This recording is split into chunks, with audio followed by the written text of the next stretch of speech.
আসসালামু আলাইকুম রহমতুল্লাহ। প্রিয় হাজরিন, আপনারা অনেকে জানেন সাদ সাহেবের অনুসারী যিনারা রয়েছে তিনারা বারবার একই কথা বলে, আল্লামা মামুনুল হক সাহেব এখন কোথায় থেকে এসেছে। এর মা কলি একটি উত্তর আমি এইভাবে দিই। একজন ডাক্তার সাহেব যখন একজন রোগীকে অপারেশন করাতেছেন, শিলের কাজ শেষ হয়েছে, এমন সময় নার্সদেরকে বলে তোমরা বাকি কাজটা সম্পূর্ণ করো। ডাক্তার সাহেব অন্যদিকে চলে গেলেন, অন্য হসপিটালে আবার তিনি অপারেশন করাইতে হবে।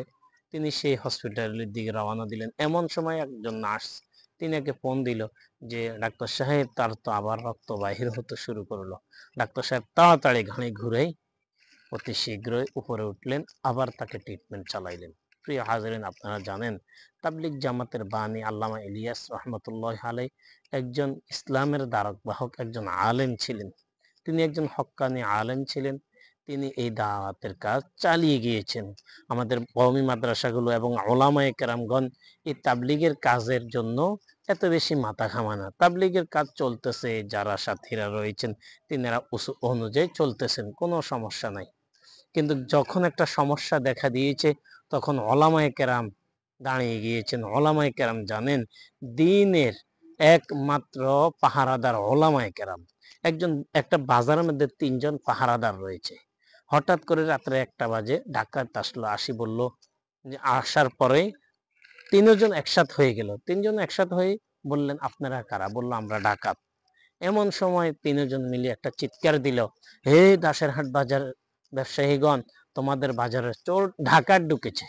এমন সময় সবাই আসলো, আসি এই চোরদেরকে ডাকাতদেরকে বেঁধে ফেললো।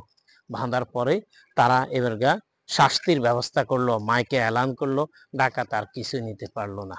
এখন ওলামায়ে কেরাম হলে দ্বীনের পাহারাদার। ওলামায়ে কেরাম আওয়াজ দিল, হে বিশ্ববাসী, হে বিশ্বের সমস্ত মুসলমানগণ, আমাদের ইসলামকে টুকরা টুকরা করতেছে, আমাদের দ্বীনকে খণ্ড বিখণ্ড করে ফেলতেছে, এইভাবে ইসলামকে ঝবে করে দিতেছে। তোমরা যারা আসো সবাই আসো।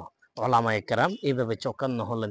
ওলামায়ে কেরাম সঠিক বুঝবেন, কারণ ইলিয়াস সাহেব রহমতুল্লাহ আলাইহি তাবলিগের বাণী, তিনি ইসলামের কথা বুঝতেন, তিনি তাবলিগ চালু করেছেন, আর তার অনুসারী হিসেবে ওলামায়ে কেরাম এটার জিম্মাদারি। অপরদিকে নবীজি বলেন ইন্নাল উলামা ওয়ারাসাতুল আম্বিয়া, ওলামায়ে কেরাম হলো আম্বিয়ায়ে কেরামের অনুসারী। এইজন্য প্রিয় হাজিরিন, আমার কথাটা যদি আপনার বুঝে ধরে, আপনি যদি সাদ সাহেবের অনুসারী হন, আপনার দুইটি পায়ে অনুরোধ করব, পায়ে ধরে অনুরোধ করব, অনুগ্রহপূর্বক আপনি তাওবা করে আল্লাহর কাছে ক্ষমা চাই, ওলামায়ে কেরামের শরণাপন্ন হই, তাবলীগের কাজটাকে সামনের দিকে বাড়ানোর জন্য ফিকির করেন। আল্লাহ পাক আমাদের প্রত্যেককে কথাগুলো বুঝে শুনে সকল মতনৈক্যকে ধূলিসাৎ করে, খান খান করে, ধ্বংস করে, ডাস্টবিনে পেলে সকলকে তাওবা করে একই প্ল্যাটফর্মে আসার তৌফিক দান করুন। আমিন। ওমা তৌফিক ইল্লা বিল্লাহ।